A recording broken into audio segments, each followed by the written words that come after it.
the stage, Houston Goodwin. All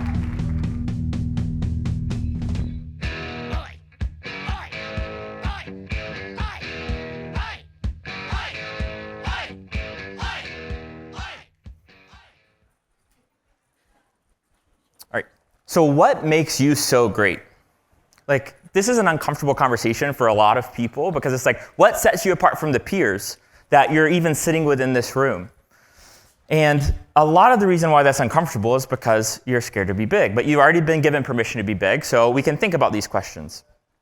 I want you to think about what your unique ability, what it is that makes you great is. And here's the reason why I bring this up, because I've been paying attention. And yesterday, I saw everyone in this room raise their hand and say, I want to be in the top 5% of gym owners. I also saw everyone raise their hand in this room and say, I don't want to be average. And that's a real head scratcher because the average person thinks they're way above average at most things, so it's even hard to gauge what that means. But what that means is we're in a room full of people with a similar mindset. They have something about them that they know could be more and they want to grow. So I love coming to this event specifically because it's just such a rare opportunity to get this many people all rowing in the same direction with the same mindset. And the event is great, but the after dinner parties and the drinks and the breakfast and the workouts that I don't attend, it's a great way to connect with other people. But what I want to tell you is I'm just going to be honest with you, right? Like, I'm not up here to be flashy. I'm not up here to hope that you like me. I'm here to be honest with you because I want to see you be successful. And if you really want to be great, the only way you're going to do that is by sitting in your unique ability. Now, I use the word unique ability because I think that's like widely known, strategic coach uses it, but a lot of people use a lot of different words. Gary Keller calls it the one thing. I call it my superpower, right? And why do I like using the word superpower? Because who has superpowers? Superheroes, right? And I love superhero movies. Why? Because I love stories. Like, stories are super interesting because stories take logic and facts and it wraps it in emotion and it delivers it in a way that you remember, right? If we didn't have stories, we wouldn't be where we are as a society, right? Stories is how we pass knowledge from generation to generation in a meaningful way. And my favorite types of stories are origin stories. Now, origin stories come in a lot of shapes and sizes, and some people are born with their superpowers, some people discover their superpowers, some people go through a tragic event and get superpowers. But origin stories pretty much go like this. I'm discovering and unlocking my superpower, and now I'm going to use that superpower for the rest of my life for a specific purpose, and that purpose is now the purpose of my life. Right? I didn't plan this, but we heard a great origin story this morning. Did you hear where he stepped up and said yes to an opportunity? Well, let me tell you this. If he would have stepped up and said yes to an opportunity and he blacked out on stage, he doesn't remember what he said, and instead of a standing ovation and the guy closing the mic and saying, you're going to be the best speaker in the world, he got no applause and the guy closed the mic and go, what the hell are you doing on my stage? Get off and never come back. We probably wouldn't know who he is, right? So you have to say yes to the opportunity, but you have to say yes to the right opportunity that lets you step into your superpower. And then once you discover that superpower, it gives you a purpose for the rest of your life. And I'm here to tell you, if you want to grow, which is what I think everyone in this room wants to do, it's going to be hard. I'm not talking about run-of-the-mill, oh yeah, I want to grow. I'm talking about, do you want to be the best of the best? Do you look and say, I want to be better than I'm not going to cuss on stage, but every person in this room, and you're going to look at me and say, how the heck did you get there? If that's the type of growth you want, the only way you're going to be able to do it is through using your unique ability. And in fact, when I talked to Tim about what I would talk about, because I'm a website guy, and he was like, I want you to talk about growth. I was like, cool. I'm going to talk about what I really care about, which is getting you to grow at a level that you did not think that you could. And I want you to think about one of my favorite superhero quotes is Uncle Ben talks to Spider-Man, and he says, with great power comes great responsibility. Now, spoiler alert, all of you guys want great responsibility. If you want $1 million a year gym, you want great responsibility. If you want to be the boss of A+ players, you want a great responsibility. So the inverse is true. If you want great responsibility, you have to have great power. And great power, understanding your unique ability, is what is going to get you there. Now, for the next little bit of my time while I have in front of you guys, I want you guys to start thinking about, well, what is my unique ability? Because I'm going to be honest with you again. If you say with your mouth that you want to grow, but you do not do this, the chances you stumble upon the success that you want is 0. Okay, so there's another part. It's not just about your unique ability, but you have to use leverage to get there. So we're going to talk a lot about leverage. Leverage is uncomfortable for entrepreneurs because we think we're better than everybody else, and we want to hold on to things that we shouldn't. So before I talk about leverage, I want to be clear about what I'm not saying. And I'm not saying this is wrong, but it's just not what I mean by leverage. A lot of times when people talk about leverage, they say work smarter so you don't have to work. All right, I'm going to try it one more time because y'all have been doing really good. Work smarter, not perfect. I'm kind of brainstorming a new idea, and I thought, what's the best way to like brainstorm and work out a concept other than on stage, like real time? So here's what I'm brainstorming. I want to work smarter because it allows me to work harder. Okay, so what I mean by that, 2 truths that you need to hear. 1, if you're going to grow and be at the top percentile of your peers, you're going to have to work hard. There's no getting around it. It's just a fact of life. But 2, I've never met someone who's entrepreneurial who doesn't like working hard. Right? And so all of you guys are entrepreneurial, and I want you guys to understand, as you're thinking through your origin story, as you're thinking about your unique ability, you're not entrepreneurial because you own a business. You own a business because you're entrepreneurial. Like, owning a business isn't what gives you the identity. Your identity is what gives you the business. And that's really unique. So I meet a lot of entrepreneurs like, I'm not scared to work hard. But then I meet a lot of other entrepreneurs, and they're like, I'm burned out. It's like, well, how do you marry those 2 things together? I've been there before. I love working hard. I always tell my staff I would sleep at the office if my wife let me. Like, I love work, but sometimes I get burnt out. So as I dive into it, what I realize is it's not necessarily the volume of work you're doing, it's the type of work you're doing. Right? You get burnt out on doing things that isn't your unique ability. It's not your one thing. It's not what you're naturally gifted at, and there's a lot of reasons, and we're going to kind of dive into that. But I want you to want to work hard because that's where you can find your purpose. Can anyone relate to this? Like, has anyone ever been in like a flow state at work? Like, been in the zone, like you know that you're just in it? So some ways to describe that is like you look up at the clock, it's 8 o'clock, and you're like, holy shit, how did I get to 8 o'clock? You know, I was supposed to be home at 5. What happened? Or you're leaving the office and you're like, man, I just tackled something that I thought would take a month and an afternoon. I'm superhuman, right? You feel like that. You get jazzed, right? You're in the flow state. So I remember one time, in like August of 2020, really tough time for gym owners, really tough time for my business. No shows are happening. I get invited to speak at a show. And I don't want to oversell myself. It was to like 25 people. But I was like, I'm about it. I'm there, right? I was excited for 2 reasons. 1, it was in Georgia, so there were no masks. So I was like, ooh, I'm going to talk to real people and see their faces.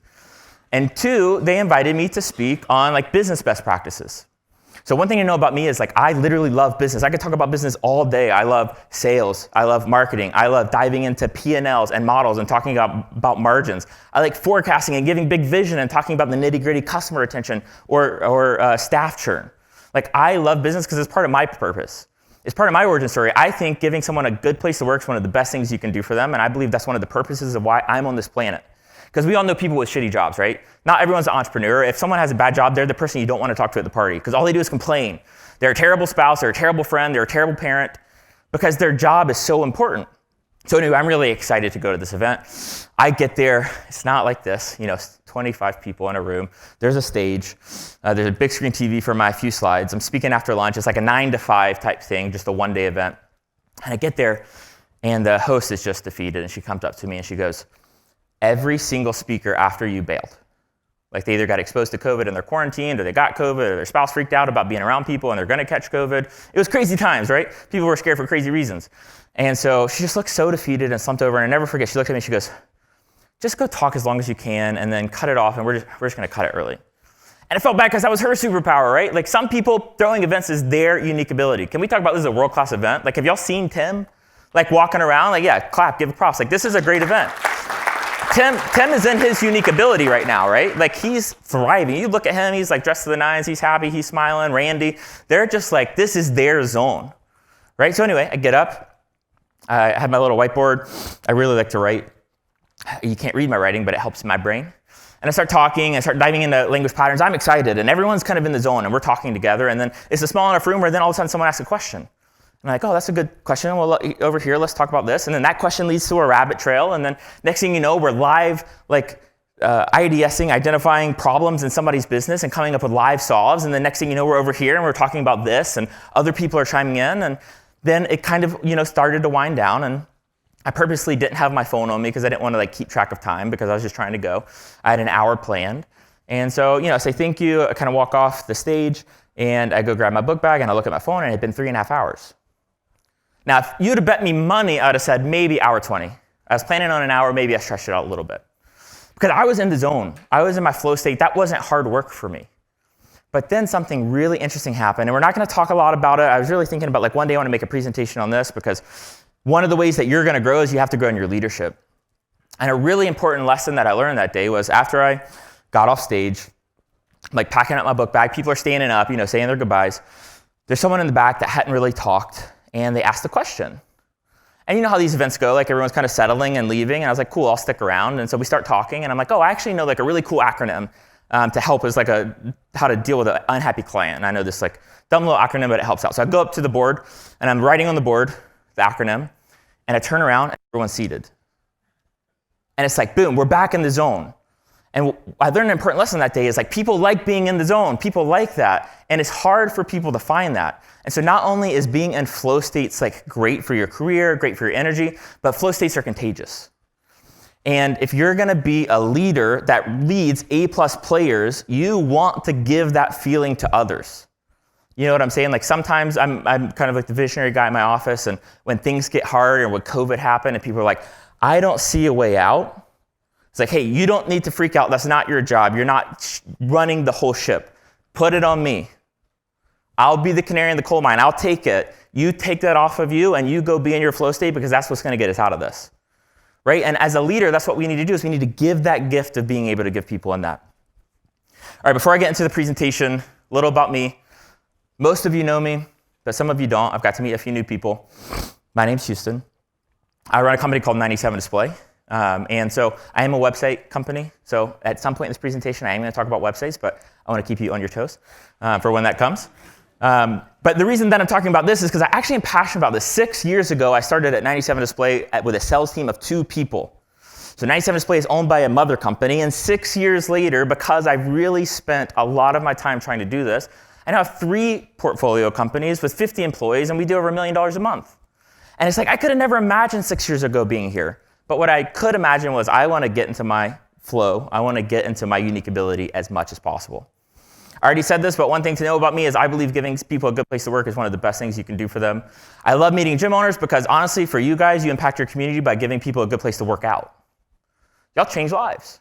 Like, that's meaningful, right? And so it's like, that's not a responsibility to take lightly, right? Like superheroes, they have a responsibility to save the planet. It's not something to take lightly. You change people's lives.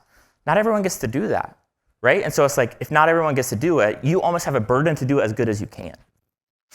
I do have over 1,500 clients actively in the fitness industry, so when we talk about websites, that's where my knowledge comes from. And my favorite book at the moment is Atomic Habits. I believe everyone should read this book once a year. I think it's great. Every time I read it, I get something new. And then if you're thinking, hey, I want to talk to that guy, but he's pretty awkward when he's not on stage. I don't want to talk about buying a website. Here are some other things that I like to talk about. Disc golf, mountain biking, and chess. If you like any of those things, we're going to be buddies. We'll grab a drink, and I promise we don't have to talk about business if you're like brained out, but you want to hang out with me. I'll talk about other things. I'm just not as good at it. All right, so now the next thing that I want to talk about is I want you to keep the end in mind. A lot of you guys have notepads out, which is great. Here are the 3 things that I would hope you would walk away from this presentation as we go through it knowing. The first is, what is your unique ability? So what's your unique ability? What's your one thing? What's your superpower? Do you have a cooler name than superpower that I can steal for the next presentation? Like, come tell me. Like, what is yours? The second thing, you can't tell what other people's are. You can't tell people what theirs are. But I want you to start making a list of some of your key staff. Some people that you want to grow, some people that you want to stay. And I want you to start making a list of what they're exceptional at. Like, what are they naturally good at? What do they enjoy doing? And then the last, the most uncomfortable, the hardest for entrepreneurs, founders specifically, is what are you holding on to that you know you shouldn't be? And here's a better question. What are you holding on to that you don't know you shouldn't be, but everybody else in your life knows you shouldn't be? Like, go ask your wife, go ask your husband, go ask your staff, what am I doing that I shouldn't be doing? And they're probably like, finally, I've been waiting for you to like ask me this. Here's a list that I compiled 2 weeks ago in Excel because I was thinking about how to bring this up to you, right? Like, it's not a secret. That's the struggle of entrepreneurs. We hold on to things that we shouldn't.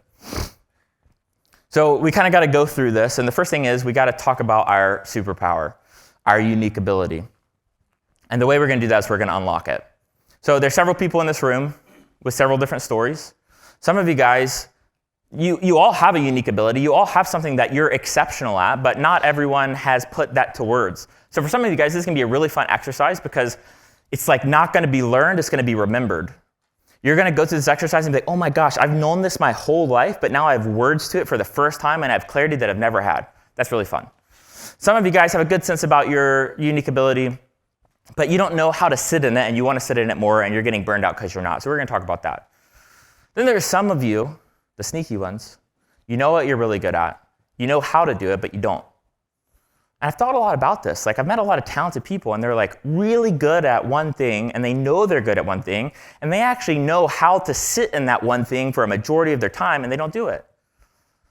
So I've spent a lot of time thinking about this and I don't have the right answer, but here's an answer that I came up with. Let's use this event as an example. One thing we've talked about is $1 million a year gym, right? Who wants to do $1 million a year in 2024 fiscal year?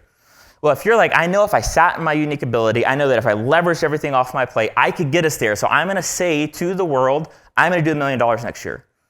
Well, guess what you just did? You not only defined your success, you defined some scary failures.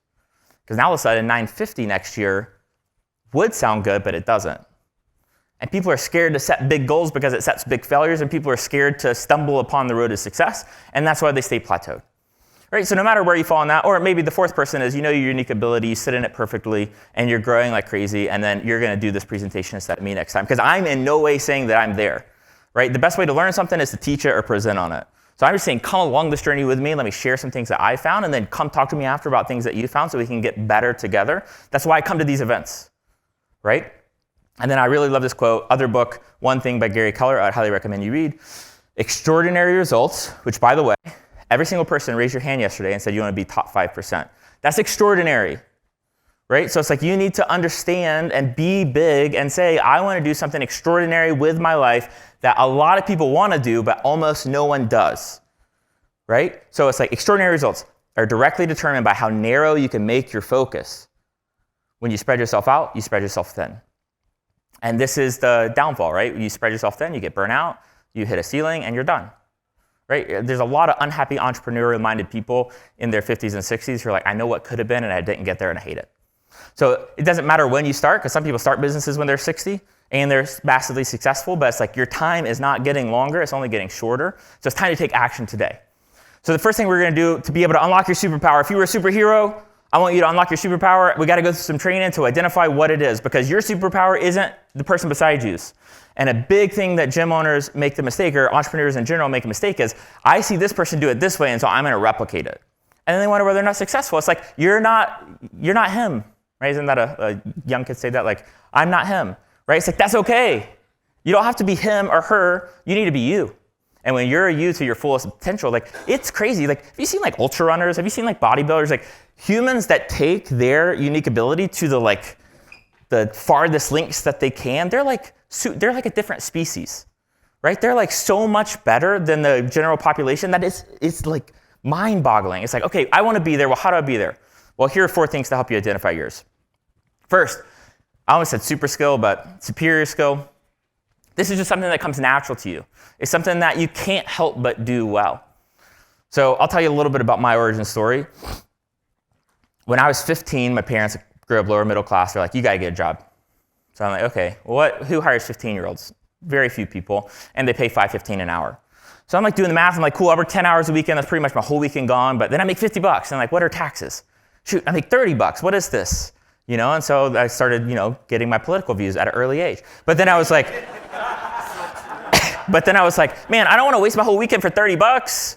Like, gosh. So then I see a newspaper, because I used to get the newspaper delivered, which is crazy to me. And it said, help wanted. Do you like loud music? Do you like concerts? And something else. Show up at this address at this time with a shirt and tie for a job opportunity of a lifetime.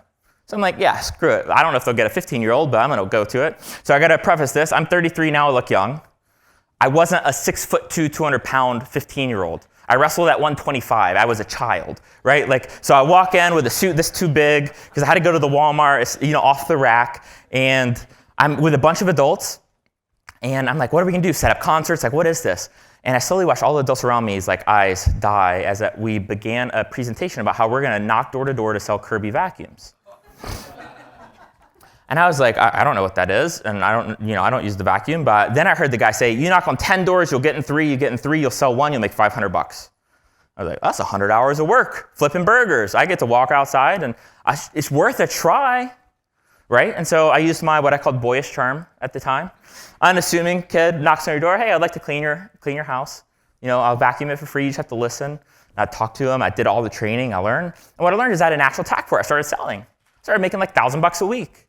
And I was like, man, this is great. Everyone else is like complaining and bitching about how terrible this job is. I'm here saying like, this is the first time I'm realizing that I have a little bit of natural talent in this. Now, I'm not the best salesperson, but some people have the X factor. Not everyone can be a salesperson. Not everyone can be a programmer, right? We all have different strengths, and you need to recognize that. So what is something that you're naturally good at? The next, let's see, they said there's a delay, but we'll see. There we go. What are you passionate about? Now, this one's scary because a lot of people in my generation and the next generation say, follow your passions. It's like, well, passions don't pay. Right? Passion comes from proficiency. When you become the best at something, you get super passionate about it. Back when I was 15 selling vacuums door to door, I was not passionate about business. I was not like, I can't wait to hire a bunch of people and change their lives and do all this stuff and grow businesses and scale. I didn't have any passion for it. My passion was for money. I liked having nice shoes. My dad had this weird limit where I could only spend $40 on sneakers, and I wanted the Nike Shox, and they were $100. But now I could make $1,000 in a weekend and buy my Nike Shox. That was my passion. So passion comes later. So in your unique ability when you're discovering this, it may be okay that you don't have a passion for it, but no passion comes. The next thing is energy. This is a big one, and a lot of people really this is a big pitfall of knowing your unique ability. Some people are like, I could grit my teeth and do this well, but it doesn't give me energy. And I'll tell you, if it doesn't give you energy, you're out of luck. Like you're gonna hit the ceiling very fast. So an example for me, something that I wish that I could get energy from, something that I wish was my unique ability, is shows like this. I like speaking on stage. I like going out with you guys one-on-one, but I am not the guy to walk into a room of 100 people and make 100 friends. That does not give me energy. Now, am I good at it? Sometimes. But do I go hide in my hotel room when I have to do that after to decompress because it drains my energy, it doesn't give me energy? Yes. I have a friend who comes to shows with me. It gives him energy. He's like walking, talking to people, introing them. So we call him the shotgun and me the sniper. So he goes and shotgun scatters everybody and says, oh, I'm meeting this person. And then he goes, Houston, this is the guy you need to talk to. And it's like, hey, let's go grab a drink, right? Because that's my unique ability. And so it bounces off each other. So if you don't get energy from it, it's not going to be a superpower for you. You have to get your energy. A good way to discover this, I'm not a big personality test guy, but I love Clifton Strengths Finders for this, because Clifton Strengths Finders doesn't say what you're good at, it says what gives you energy when you do it. I think there's a free version where you get your top 5 strengths, so I'd highly recommend it. And then the last one, the hard truth. This is a never-ending journey of growth. You never get to the end. No one ever gets to where it's like, I've lifted as much as I need to, and I'm at the apex of humanity, and I couldn't lift anymore and get any stronger, right? It always is what's next. And here's the truth. Mastery is boring. You've heard 10,000 hours to get good at something, or master something. Hours 1,000 through 9,995 suck. Right? It's repetitive reps. It's showing up consistently. It's doing something that you don't want to do, you don't feel like doing. But if you're going to grow to be in the top 5% of any industry, you have to do it. So you have to have that natural tact, you have to have the passion, and you have to have the energy to be able to get you through that. So for me, this is chess. I started playing chess in COVID. I was like, I'm going to be good. I didn't realize how good chess players are. It's insane. People ask me if I'm good at chess. I'm like, well, if you don't know how the pieces move, I'm awesome. If you know how to play chess, I'm mediocre at best, right? And so it's like chess has a really good rating system, and so you can track your rating and you can track your process. Well, for the first time since I started playing during COVID, I've hit a plateau over the last 6 months, and my rating hasn't climbed. And I'm like, I know what I need to do, but it's not my superpower. I'm not trying to be top 5% chess, but it's like I need to read about the theory. I need to study the lines. I need to do the puzzles. And it's like, I just don't want to do that. So I have to settle, right? And at some point, that's what everyone does in their business, is they settle. Now, what I'm not going to settle on is my passion, my purpose, my unique ability.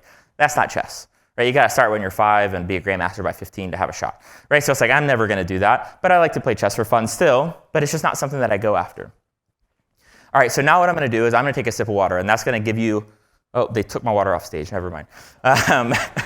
Perfect. I'm going to grab some water. I'm going to give you 15 seconds to make a bad first draft of your unique ability. This is a really important business lesson, is always don't be afraid to make a bad first draft. A lot of people are like, I know I need to start on this project, but it's going to be such a bad first go at it that it's embarrassing. It's like, cool, it's so much easier to take a bad first draft to a decent second. And it's so much easier to take a decent second best. Look at that. Oh, yep, it fell over. A decent second best and make it into a final draft. So write a bad first draft. Think about it. Like if you had to pick instinctually, like what is something that is a superpower for you? What's something that's a unique ability? So you're gonna write that down. I'm gonna awkwardly take this sip of water. Oh. All right, that's fast because I only have 17 minutes left and I still gotta talk about websites at some point. So it's coming. All right, the next thing that you have to do is you have to use leverage. And leverage is scary, and there's a lot of reasons why we don't use leverage. And so what I'm going to do is I'm going to try to plead to your humanity about why leverage is good for you as a leader and it's good for the people around you because you guys care about the people around you. So leveraging things outside of your unique ability allows others to showcase their own. So I'm going to tell you a little story. I've been running EOS for the last 3.5 years of my business. I know a few people in here run EOS. John Farkas talked about it yesterday. It's great. I highly recommend you do it. But about 3.5 years ago, I decided to get serious. I invested about $20,000 in a coach and said, you're going to come in and you're going to help me implement this model. And so one of the first things you do in EOS is you build an accountability chart, organizational chart. And one of the roles in EOS is the integrator. So the integrator is the person that every business needs. It's the day-to-day operator. It is the boss of the company. But then some companies have this thing called a visionary. So the best way to describe it is like if you and your crew were digging or building a road through a jungle, the visionary is the guy on the top of the trees going, the city's that way, go this way. And the integrator is down at the bottom going, cool, cut these 3 trees down and make the next 60 feet look like this. Right? So very different roles.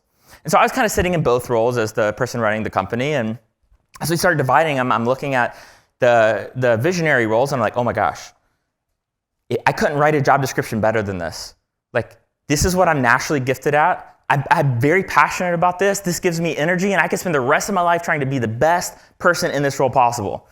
And then I look at the integrator role, and I'm like, ugh, this is all the shit that I do not want to do. This is all the worst parts of my job. It was like you took a dichotomy of my job and said bad and good.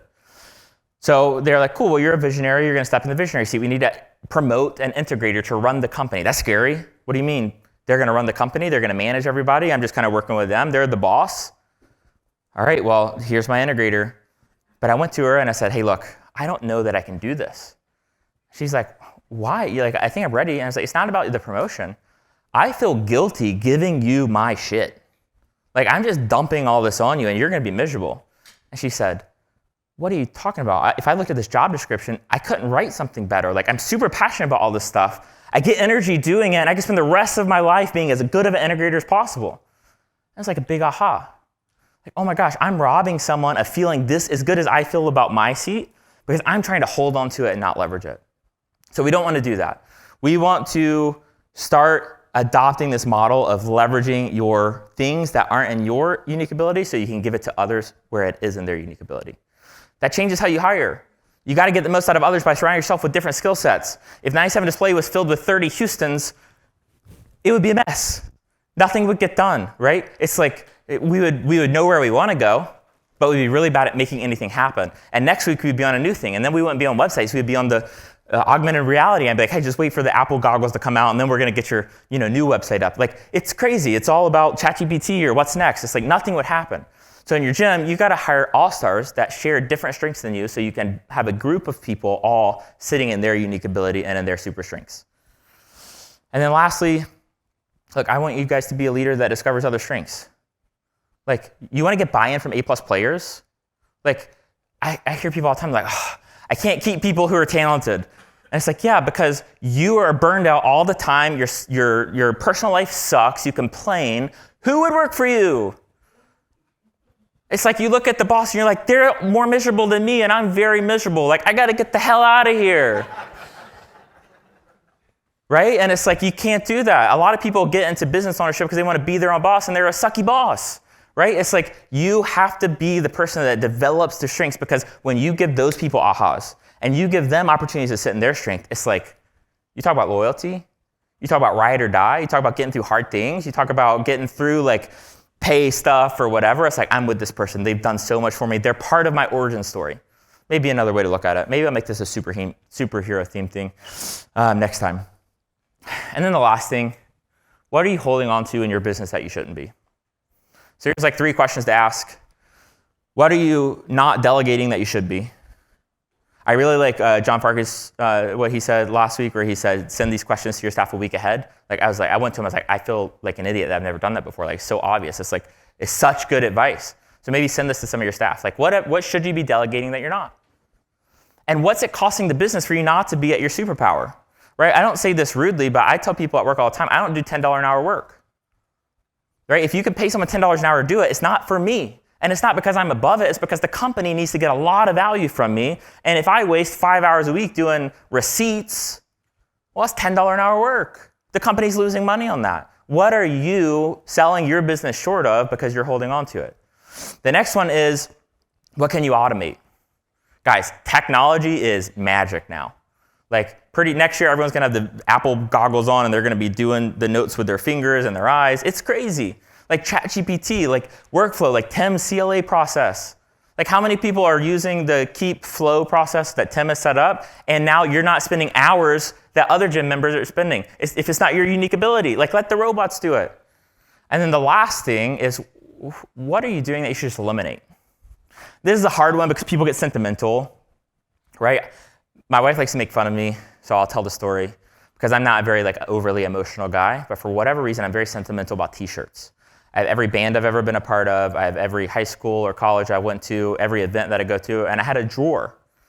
And my wife's like, you never wear these. And I was like, I know. She's like, so let's donate them. I'm like, I don't know why, but you can't, right? I'm stuck. So we compromised by they're all in the attic, so I know they're there. It's a weird thing. I probably need to go talk to somebody about it, but I know they're there. I never look at them, but it feels better than giving them to Goodwill. But for some of you, it's like, hey, this person has been with me since day one. And they were really great getting me from $0 to $10,000 a month, but now we're at 20 trying to go to 50 and they're not it. Sometimes it's, hey, this software or this thing that I'm doing or this way that I'm coaching, it's like, I did it with the 5 people and I want to keep that up. It's like, well, what are you giving up to not eliminate that? So before you can eliminate something, you have to know where you're going, right? So it's not a, hey, I'm going to empty myself out of all these things and be miserable. I'm going to fill myself up with all this great stuff and it's going to push all the crap out, right? So that's why we're going to eliminate. So we need to think about that. What are some things? And if you want honest answers, ask other people. Like I said, they'll tell you straight up. Like I ask my team this about once a quarter. If you were me, what would you delegate that I'm not? And they're like, yeah, duh, you do this. One of it was receipts. We expensed $300,000 a month. And I would spend 8 hours one day to do receipts because I didn't want to give it up. It's like, who's going to do that? It's got to be done exactly right. And it's like, hey, we're wasting a day of your life where we could pay someone $10 an hour to do this. It's just data entry. And you hate it and you're in a bad mood all day. So no one can even talk to you because I'm just like, I literally have to get in the center of our co-working space because we have offices and put headphones on because if I don't, I'm going to get distracted and then I'm going to feel depressed because I'm going to feel burnt out. I spent 8 hours, I didn't finish it, so I have to come back and do it tomorrow. It's all awful. They knew it was awful, so they're like, please stop doing receipts. Please delegate it. You can't eliminate it. I tried, but it doesn't work. But you can delegate it. So now it's delegated and my life is 10 times better just because of that. So I really want you to think about your unique ability. I want you to think about being able to articulate that because that's a requirement to go to where you want to go. I want you to think about who in your life, at your work, has unique abilities that they're not using, which means they're going to churn eventually because that's what everyone's searching for. Not everyone wants to grow to be the top 5%, but everyone wants to have a job where they can sit in their unique ability because it just feels so much better. It's not all about money at that point. It's about getting a value from your life. Work isn't a punishment. But some people feel like it is. But people who sit in their unique ability don't. And then lastly, what are you holding on to that you shouldn't be? This is the website part. We partner with gym owners to help them spend more time in their unique ability by reducing time and money spent on poor performing websites and increasing their organic traffic. So I run a website company, a lot of clients in here, and I love playing a part of y'all's journey by you allowing us to be part of your leverage. Right? And when we talk, and I don't really do sales demos anymore, but if I hop on one, we're $340 a month. People are like, well, what's the ROI? So it's like, okay, well, let's do the math. How many people do you have to get to be in the positive? And that's good and that's important. And all of our clients are month to month and could leave any time. And so the reason that they don't is because we're proving that ROI. But really what I want to say, but I don't have 40 minutes to get to this point, is, bro, the ROI is getting you out of dealing, worrying, or thinking about websites so you can go be Superman to your team, right? I don't want you to give up websites so you can go pick up data entry. I want you to give me your website so you can free up 3 hours, 5 hours, 10 hours a month, whatever you're doing, to do something better, right? So we do that in 3 very easy ways, real easy to understand. First, we attract. Second, we convert. Third, we help you close. So I'm going to talk about these very briefly. It's really important to understand the difference between inbound and outbound marketing. Both are great. Both have their place. Outbound marketing is like Facebook ads, Instagram ads, YouTube ads, maybe TikTok. People are working on that, I know. And those are great, and those have their place. But if you're running, let's say, a boot camp, and you're running a Facebook ad, the picture I always like to think about is you're getting in front of someone who's literally mid-eating a cheeseburger they know they shouldn't eat, and they see some testimonials about, here's how to look like, any one of you, right? It's like, and you're like, oh, maybe I should do this, right? I wasn't thinking about it, but this is a hook. I need to be sold the value, but it's a hook, and they submit themselves as a lead. Totally valid strategy. I recommend everybody do some type of Facebook or Instagram outbound strategies. But inbound strategies come from people who were eating the cheeseburger yesterday. They looked at themselves in the mirror, they talked to their wife, and they're like, I got to do something about this. Like, I got to get serious about my health. I'm going to get on my phone, I'm going to get on my computer, I'm going to go to Google, and I'm going to find a gym that provides the service that I'm looking for. Those psychographies are very different. Outbound, you're like, hey, this works, here's why, here's testimonials, here's results, here's why you should give it a try. Inbound strategies, they already know all that, that's why they're searching for you, right? So it's, hey, here's why we're the place to help you get to where you want to go. In your line of work, a lot of times it's like, hey, here's a place where you're actually going to succeed, and you've tried 30 times in the last 6 months to succeed, and you failed all the times. So this is why things like reviews on your website are so important, not testimonials. Testimonials are great for outbound ads. It's look how good I am at doing the thing. Reviews are all like, hey, Coach Tim was great. He helped me. He made me feel comfortable. It's people like them in the community saying good things about you. So we want to attract the inbound traffic, and we do that through SEO, search engine optimization. So there's a lot of nerdy things to do with SEO, about how your website's built on the back end, how it performs, how it loads, the speed, making sure that it's up all the time. And it's a never-ending improvement, right? Google's always coming out and saying, well, here's the new thing, here's the new thing. So it's one of the reasons why we're only in gyms in the fitness industry, because we're always ready to say, well, here's the new thing, let's implement it, right? And one of the secret sauces for us is that we are a software company, not a marketing company. So we own our IP and our platform and have a full R&D team. So every other week we do a deploy, and the newest version of our software goes out, and all of our websites on the back end update to stay up to date with Google's latest trends.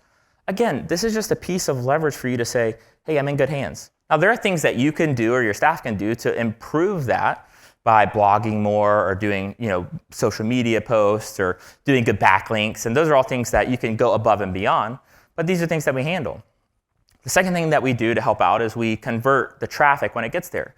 A lot of you guys have decent SEO because you've been around for a long time, you have a lot of reviews, and you have a lot of traffic come to your website, and it's just not converting. So what we do is we build websites for fitness industries because we see 700,000 fitness consumers every single month visit our websites, and we know how they react. We know what calls to action to use, right? So you want to be the best. You don't have time to go learn all that because you couldn't do it on your own. Like, I can look at 700,000 visitors in 30 days. Like, it's just something that it's our unique ability, right? It's what we're naturally good at. And so that helps us set you up with the right calls to actions, the right copy for your website, the right keyword density, all the good things that you want in a website that's lead generating, because that's what we're focused on, right? Is lead generating first, good looking second. I think our sites look good, but if that's really all you care about, we're not the company for you, right? We care about getting you leads. That's the unique ability for there we go. That's the unique ability for 97. And then the last is close. So we integrate with everyone, all the partners here we integrate with. When you get a lead, we want to help you on our end, but we want to get that lead to where it needs to go. So you can automate that part of your life with all of these great vendors that are here to make sure those leads are being followed up with. And we do all of this while having unlimited support. So if you join the Iron Circle, you get access to me 24/7 in this Voxer group. So Sunday night, you ping a question, I'm usually there. If I'm not, Tim will text me and be like, hey, check Voxer. And then I'll be there. But you also have all of our support in North Carolina. You can call them at any time. If you want to redo your whole website, if you want to audit your website, if you want a new update of your website, it's all free. We don't charge by the hour. And that's really our unique ability, right? Is leveraging what's not your unique ability to someone else who it is. And we have all of this platform where we can take all of the data, the conversion trends, the A/B testing, the SEO, the analytics, and put it all into a platform specifically for the fitness industry to get you the best results possible. And look, if you're not getting the best results, we're not for everybody. I don't want to hold anyone hostage.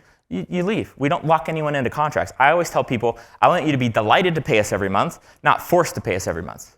Big difference, right? Lock you in a contract, you're forced to pay me. If I say you could leave at any time, now during COVID, when 98% of our clients shut down, was that a little scary? It was very scary.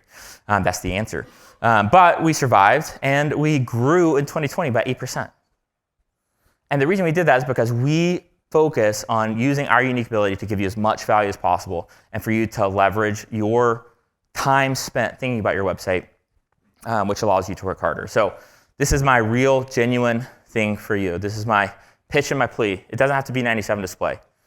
If you have a website that is not performing, if you are doing it yourself or you are paying someone at your gym for a free membership, please stop, because it is taking away time that you could be spending sitting in your superpower and making so much more strides towards growth just by partnering with a professional that can sit in their unique ability and help you out. So I want you to use leverage, which allows you to work harder and increase your growth. So like I said, we're $340 a month. It's not an insignificant amount, I know, especially for gym owners. But the hardest part about our time is the setup, right? Because we walk you through one-on-one with the build specialist. They help build your website, write all your copy, set up your SEO strategies. So typically we're $850 down. And I was talking to Tim yesterday, and he's like, dude, we're about growth. And one thing that growth-minded people do is they take action, right? And so what I wanted to do is, Tim said, how easy can you make it for people to take action? So here's what I'm going to do, and this is my 30 seconds. Hopefully I brought you 40 minutes of value, and now I'm going to shift to 30 seconds of telling you what I'm going to do for you. If you sign up and take action, and the way you sign up is you can pull out your phone, because we live in 2023, and you can scan that little code. I'm going to take the $850 down to $97 to get you started. You're going to have a brand new website in the next 30 days, and it's $340 a month. If you get to Monday or Tuesday and schedule a call with our build team, and it is not all that it's cracked up to be, and you're like, I got bamboozled because he's talking about being Superman, and then it all happened so fast, and I spent $97. I don't want a client that feels bad about spending $97 and wants out. I'll give you your money back, right? So it's like risk-free, but take action, if nothing else, to put something in your head to say, hey, I'm taking a step forward to get serious about my growth. And when I say growth, I mean top of the top growth. I'm talking about next year when I come to this event, I want to be the person everyone wants to talk to. I want to be the success story because I joined the Iron Circle that Tim puts up, and I want to be the person that is standing out in this crowd. If you want to do that, a great way to do that would be to take action, work with us. Please come talk to me, and that's my time. I'll see you guys.